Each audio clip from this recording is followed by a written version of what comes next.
Hi Seahawks, it's me, Mrs. Deshane. Happy February. There is so much going on this month. We've got president's birthdays, President's Day, little holiday called Valentine's Day this week, which is a good excuse to wear a candy-colored wig and a conversation heart shirt. But most importantly, we have Black History Month this month. It's such a good opportunity every year in February for us to acknowledge contributions that Black Americans have made in our society, in the world. There are so many that, people didn't educate themselves about before, and now it's a different time, so we get to really learn and be amazed by their contributions. Today we're going to be reading a book called Tick-Tock, Banneker's Clock, and this is a story about a Black American who was born hundreds of years ago, who did some amazing stuff, had a really cool mind, had some abilities that are so impressive to me. And after that, we're going to do our own little clock craft. You should have gotten a piece of paper in your box this week with a little circle shape on it, and a baggie with some glue, a brad, and some coins. Make sure you also have some scissors ready to go, and we'll get to that craft after our story. Let's get to it. Tick-Tock, Banneker's Clock by Shayna Keller and illustrated by David C. Gardner. Oh my goodness, look at that dog. I think it's so cool how in drawings you can illustrate certain things that you can't tell because you can't hear it. For example, you can kind of see motion of that striking sound, and you can see these little lines that are showing that sound's coming off of it. And you can see the dog is like, oh my goodness. So you can tell something loud is going on in this picture just by the way they drew it. Isn't that cool? You can learn so much from that drawing without any words describing it. Oh, these pictures are so beautiful. All right, Chesapeake Bay birds soared high as a new day washed gently across young Benjamin Banneker's farm. Early morning frost glittered the ground all the way from Benjamin's front door down to the river's wet bank. Winter was almost here, and everything on his farm was in order. Benjamin had wrapped his hives to keep the bees warm and calm. He had repaired his fence to keep the deer out of the gardens. He had harvested his vegetables and picked his fruit one last time before the cold swooped in. Now, with his chores completed, Benjamin had time to dream. Wow, this author really is good at describing things so that you feel like you're there. Benjamin followed a familiar trail leading towards his favorite spot under the chestnut tree. For entertainment, Benjamin had taught himself how to play the violin. Wow.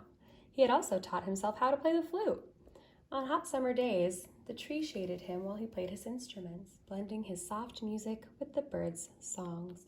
But today, sunlight danced through the bare branches as Benjamin sat down. He hardly noticed the cold ground beneath him, nor did he enjoy the beauty of the chestnut tree. Today was different. Today was quiet. He did not bring his flute or his violin to play. In his hands was a different kind of instrument, a small pocket watch. Ooh, it is a kind of instrument, a timepiece. Benjamin had borrowed the watch from a gentleman in Elkridge Landing. This was the first pocket watch he had ever seen. Imagine being alive at a time where you have never seen a watch. The gentleman knew Benjamin was clever, and he was happy to share his timepiece. He trusted Benjamin and was curious to see what Benjamin could learn from a pocket watch. Benjamin held the watch to his ear. It fascinated him. How did it work? How was it ticking, and how did the little hands move so smoothly? He knew there were gears inside it. He could hear them ticking and clicking. He thought of the gears he had seen in the mills. They were far too big to fit inside a pocket watch, of course, but the idea was the same. Gears connected to each other and to turn things. He just didn't know how they fit exactly. Benjamin wanted to find out. Knowing that he had permission from its owner, Benjamin carefully took the case backing off of the watch. Inside, he discovered a world of wonderful whirls. There were gears of all shapes and sizes. Such a tiny maze. It's very detailed. If you've ever seen the inside of a watch, it is incredible. Benjamin took his time to study the miniature machine. This was a challenge, and he loved challenges. The timepiece was fascinating, but it was small.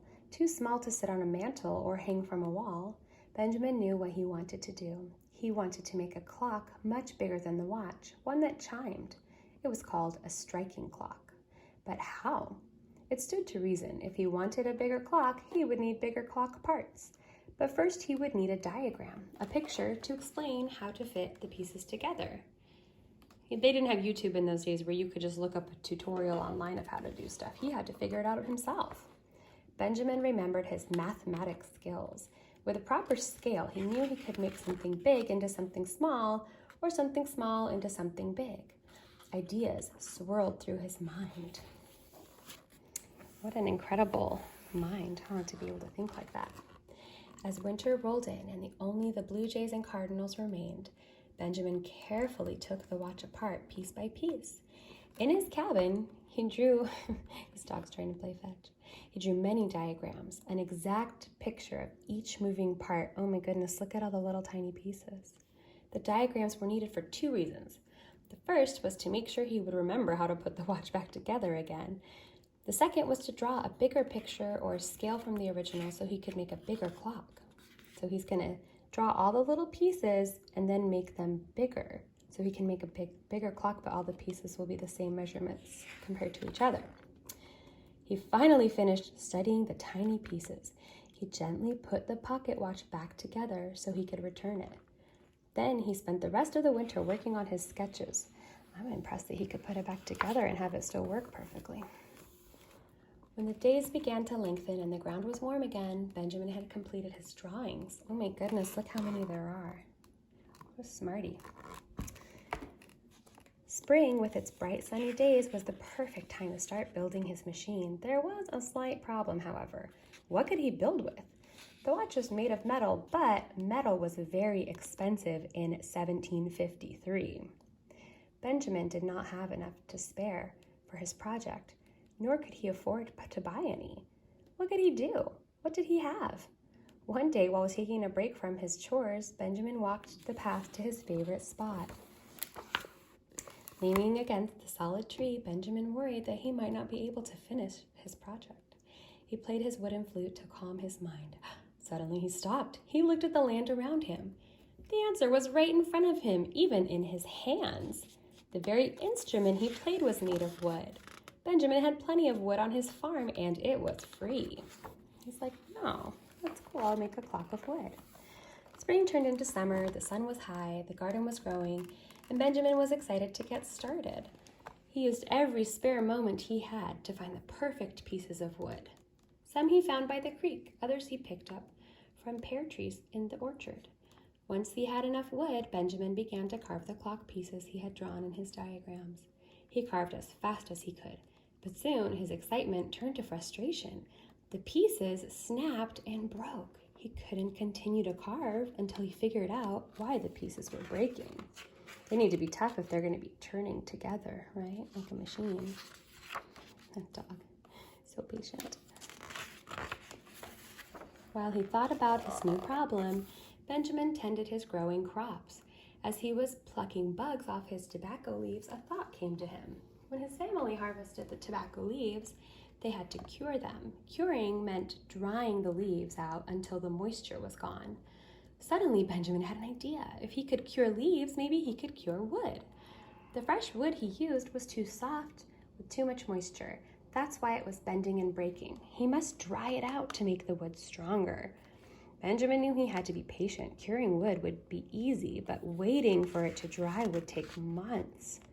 He picked out new pieces of wood and placed them in his family's tobacco shed. The shed was a cool, dry place, away from sunlight and away from bugs, perfect for curing. While the wood cured, Benjamin went back to work on the farm. Goodness. Finally, winter was here. Again. Tucked under a thick blanket of snow, the farm was quiet. Harvest season had come and gone, and the pieces of wood were dried out and ready to be carved. That's good because, winter's long, and they didn't have Netflix in those days either, so he could stay busy. He shut out his drawings and sharpened his pocket knife, and then he began to carve. Benjamin carved straight through the winter. He carved by the window until the sun set. When it was too dark to see, he lit his candles and carved by their light. Using his sketches, he carefully carved the large pieces and the small pieces. He carved and carved until finally the pieces of wood had become parts for a clock. By the time spring returned, Benjamin had finished carving all the gears and wheels and small pins he needed to hold the wheels and gears together. He'd even carved large pieces into what would become the clock's stand and case. Benjamin had every piece he needed, every piece except one. There was one piece he could not make from wood, the bell. Benjamin bought his bell from a small shop in Elk Ridge Landing. The neighbors were excited to hear about his clock project. They couldn't wait to see it once it was finished. With all the clock's pieces now ready, bit by bit, Benjamin began to fit everything together. Wow. He used his drawings to guide him. His toughest challenge was to get his hands on the hands on his clock to match up perfectly with the second, minute, and hour of each day. It took more than one try, but Benjamin had to learn to be patient. He wouldn't give up now. Well, it seems like it's already been a couple of years working on this project. That summer, when the light was bright and warm, Benjamin set his striking clock on the mantle. Timed with the sun, he set the hands and stepped back. It worked! Yay! Very cool. When he first borrowed the pocket watch, Benjamin did not know it would take nearly 2 years to complete his project, but he remained focused. Over the seasons, he drew his diagrams, found and cured the wood, carved the pieces, and finally assembled his clock. Oh my goodness. The little iron bell chimed every hour on the dot for the next 40 years. Oh my goodness. His neighbors near and far came to see his amazing invention. That's so cool. Smart guy. He was born on November 9th, 1731. So that means when he was starting making this clock, he was 22 years old. It's pretty amazing. He was born in Maryland, and he was born a free man at the time when some other areas still had slavery. So that's pretty remarkable as well. Very cool. I can't wait to make our little clock. It's not going to take 2 years. Thank goodness. Hey guys, I hope you liked the story. So go ahead and get out your paper that has a clock shape on it and your little baggie that you got in your box this week. And you also need a pair of scissors. Now we're gonna make our own clock, but it's gonna be a little bit unique. You know, Mr. Banneker didn't have any metal for his clock because it was so hard and so expensive to come by metal in those days. But nowadays we have quite a bit of metal at our disposal, so we are going to use coins to make the number on our clock. Can you wait a moment just please? So what you guys might know about certain coins is that they have different values. For example, a penny is worth 1 cent. A nickel is worth 5 cents, and a dime is worth 10 cents. It can be a little confusing because a dime is actually smaller than a nickel, even though it's worth twice as much. So that can be a little confusing. So to help you guys to kind of get those values down and to make a cool looking design, we're gonna use coins to put the numbers on our clock. So for example, where there would be a 1, it's gonna be 1 penny. So you should have the right amount of coins in your kit to do all the numbers exactly like this. And I'll go over this placement after we do the other parts. So first, grab your scissors and you will cut out. It didn't copy quite perfectly on the machine, but I wanted to make it as big as possible so that all the coins would fit comfortably on your clock. So let's cut that out. And it doesn't matter if it's not a perfect circle. I don't think I even drew it as a perfect circle, but you know, perfection is way overrated in my opinion. Honestly, nothing is perfect. It's less fun if it's perfect, right? So even if I drew it perfectly, I don't think I could cut it out perfectly. So we've got a circle-ish shape going on. Now don't throw away the other little scrap up here. We're also going to cut out these little parts that they're called hands of the clock. Yes, that's right. You can cut those out. One is shorter for the hours. Then the longer one is for the minutes. The longer one is for the minutes. Aria, you got it. So we'll cut that out. I also think it should be reversed. You can cut right inside the line, you can cut outside the line. I don't think it makes a huge difference. It depends on the size you want for your hands of your clock. Mom, I think it should also be switched because minutes are shorter than hours. I think the logic behind it is that you can generally see pretty easily what hour it's closest to, but if you want to see the minute, you have to look a little closer in between. So I think that's why it's helpful to have that be a little closer when it's the longer one. Okay, so we're going to set these aside and put those on the clock after we do the coins. So let's dump out our baggie if you haven't already done so. Be very careful because there's a very small piece in there that you don't want to lose, and it's the name of a guy. It's called a brad. And it looks almost like a tack, but you'll see it has a little split down the middle. What we're gonna do with this is we're gonna use it to attach the hands in the middle there, well, as close to the middle as I drew. And I made a little mark there so it'll be easy for you to poke it through, and then those just flatten out. We're not gonna do that part quite yet. We're gonna set the little brad and the two little hands aside I made a hole in it. while we work on the coins. So now I'm gonna do mine facing you guys. Maybe I should have made that a little more perfectly round, but oh well. So now we're gonna go through and add the right values onto our clock, and we'll glue it after we put them all in the right spot just so we know we have enough room. So some of these coins are darkened and some of them are lighter. It's funny, if sometimes you'll see a really clean looking coin and it's really old. Sometimes you'll see a really dirty looking coin and it's pretty new. Let's see, if you guys want to look through and find the cleanest one you have, like the shiniest penny. Let's see. What year does it say on it?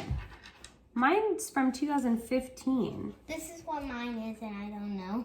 Well, it usually has the year on it on the front Mine's side. 2014. Yours says 2020. You got a 2020 nickel, girl. Mine's 2014. Now look for the darkest penny that you have. I'm talking, you know, some of them could be so dark that they're brown or black. And this one says 1996. That's not that old. That was my freshman year of high school. 1969. Now I feel old. This one's less dirty, but it's from 1971, which is, you know, much older than that. That's 10 years before I was born. 1969. Mom, this one's 2 years before. That's 2 years after your dad was born. Ooh, 1995. That's the year my sister graduated high school. Well, we have lots of different years, lots of different coins, lots of stories from these coins. I bet they've seen a lot of stuff. I got new ones. Okay, all right, now let's get our scraps set aside so you guys have a clean workspace. You know how I love to have a clean workspace. Clean workspace, clean mind. And you can process things and get them where they need to go. Can I put the bread in before? No, we're gonna do it afterwards. It's not easier because you have to just take it back out to put the hands on, and you don't want the hands to get glued on, you know? I don't wanna risk your hands getting glued in place.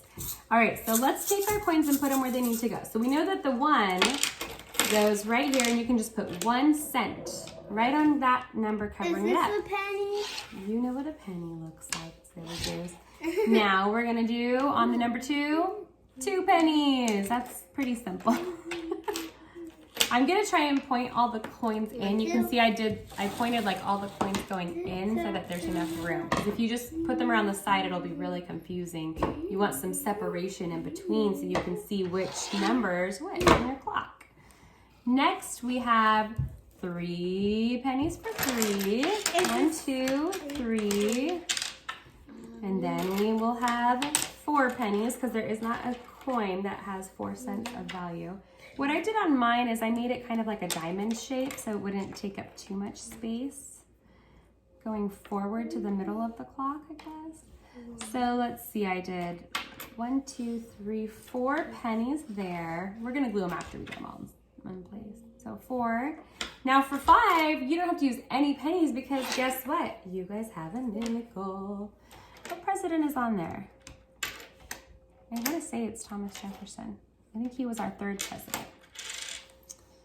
He also is pretty good singer in Hamilton. Definitely A dime. So yeah, don't put that on the 5. So you can see pretty clearly, you guys, that the dime is the smaller one and the nickel is bigger. Nickel. Don't ask me why they made this 10 cents smaller than the 5 cents. It's just the way it is. Is this like this? So we have that guy on number 5. Is this 5 cents? It is 5 cents, yes. The bigger Nickel? one, the silver one that's bigger is the nickel.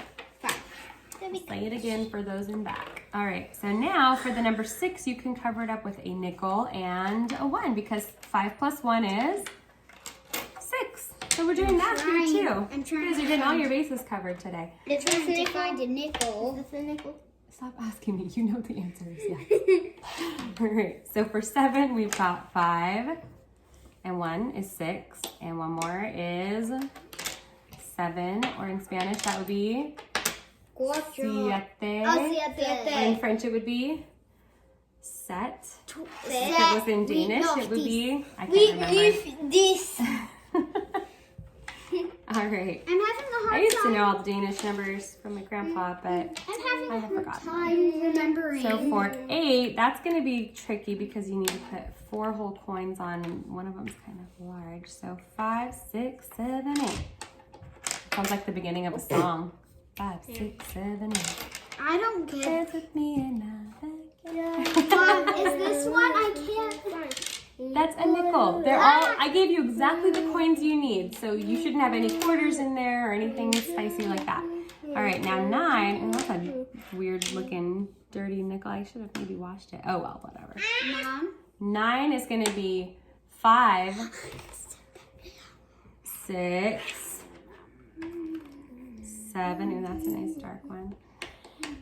8. I'm behind. Lucky for you guys, you can pause the 9. video and catch There, up. it looks kind of like a sword or something. Now, 10's going to be super easy because, as you guys know, these little dimes are worth 10, and you can just plop one right on there. Not me skipping. I mean, you could have gone backwards if you wanted to. Okay, so now we've got 11, which is 10 plus 1, so that's 11. Now, all my pennies I've put down with the face up, but this one I'm going to put this little shield up. Make it a little different looking. And then for 12, you've got the 10, and then 2 pennies. Oh, I had an extra one in my bag. I hope you guys all have the right amount of change. If not, hopefully you can scrounge some up from your house. Or if you have extra, you can keep the change. Ha ha ha. Okay, that joke. I love that jokes. They're the best kind. Okay. Yeah. No, they're not. So now you can grab your little glue. Now this isn't like the strongest glue, so you won't be able to, I don't think, glue this on and then hang it up on the wall. But you know, for our crafty purposes, it definitely will work. If you want to keep this like forever and ever and hang it on the wall, you might need some like super glue, but I recommend asking a grown-up for help with that. We are done with our gluing on of our coins. We are going to take our little brad, which is that little tack looking guy. Brad. And I guess first we'll do the shorthand, and you can do it with the black side down or up. I'm gonna do it up because I like to see the edge of the hand. Yeah. So it contrasts against the back of the clock. And then you do, next, you poke that through the little hole on the longer minute hand. I guess I could have made that minute hand a little longer, huh? Oh well. Then you're gonna be very, very, very careful. Actually, I don't know, maybe you wanna wait until this is completely dry. That's probably I think that's what I did with the other one that I made for the example. But when it's dry, or you can risk it now, you are going to gently lift this, again, because this isn't like the world's strongest glue that we're using, and you will poke that brad through, and the bottom of it has those 2 metal pieces. In fact, I'll just show you on the other one, because I'm worried about ruining that one. I'm going to wait until this Some of my coins are already falling off of this one. Like I said, not the world's strongest glue, but that's cool. And you're just going to flatten it, just like that. You can see how it gets flatter. And then you can have your little clock, which some of mine already fell off. Oopsie. Oops. Okay, I have plenty of glue. 1, 2. So now you have your clock, and you can practice telling time on it. For example, if the little hand is on the 12 and the long hand is on the 6, we know that that's 12 o'clock plus how many minutes? 5, 10, 15, 20, 25, 30. So that would be 12:30. This doesn't say AM or PM, but you know, you can usually look out the window and tell that. So, hey Seahawks, it's me again, Mrs. Deshane. I wanted to give you guys a special little extra for Valentine's week. And it's not an extra craft, it's just a story that I thought that you would really enjoy because I know my kids really enjoyed it. And it's a very silly story about a little heart named Harvey. And I think you'll really like it. The title of the book is Harvey the Heart Had Too Many Farts. And I'm gonna try and get through it without laughing and giggling, but it's okay. I probably will. So let's go. Harvey the Heart Had Too Many Farts, written and illustrated by Jane Bexley. Oh my goodness. I wonder what those toxic green clouds coming out of all these different shapes are. I think I know what they are. Luckily it's not a scratch and sniff book. All right. Harvey the Heart had an interesting problem. Way too much tooting would blast from his bottom. He didn't think that his gas was too icky, but others, he learned, were way much more picky. Oh, he looked so embarrassed, poor guy. And they're like, ugh, not a fan. A day at the playground could quickly turn sour when trapped in a toot cloud with toxic smell power. Oh. I wonder if it eats a lot of beans.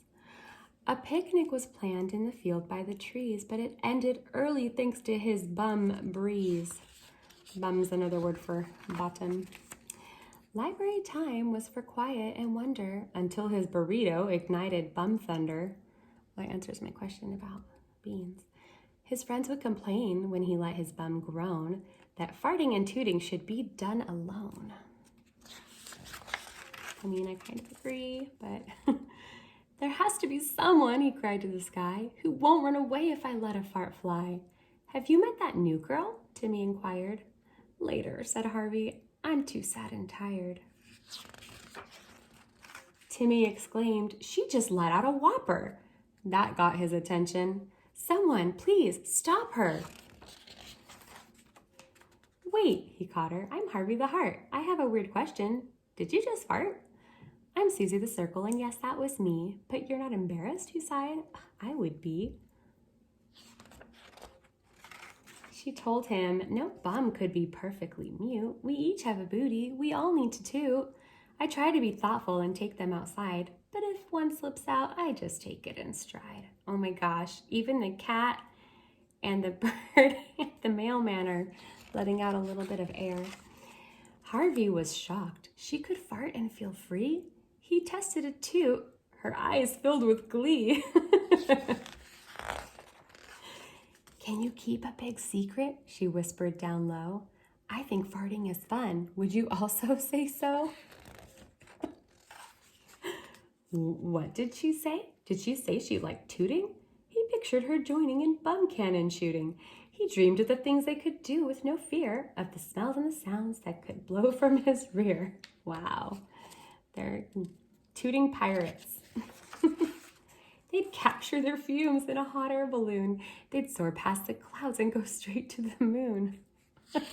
He has quite an imagination, huh?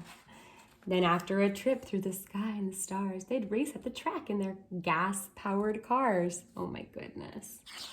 Wonder if that's considered green energy.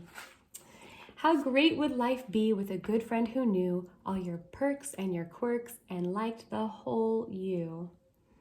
Goodness gracious. Bop. You still with me? She asked. His dreams came to an end. Oh, I'm with you, he said to his future best friend. That was very sweet.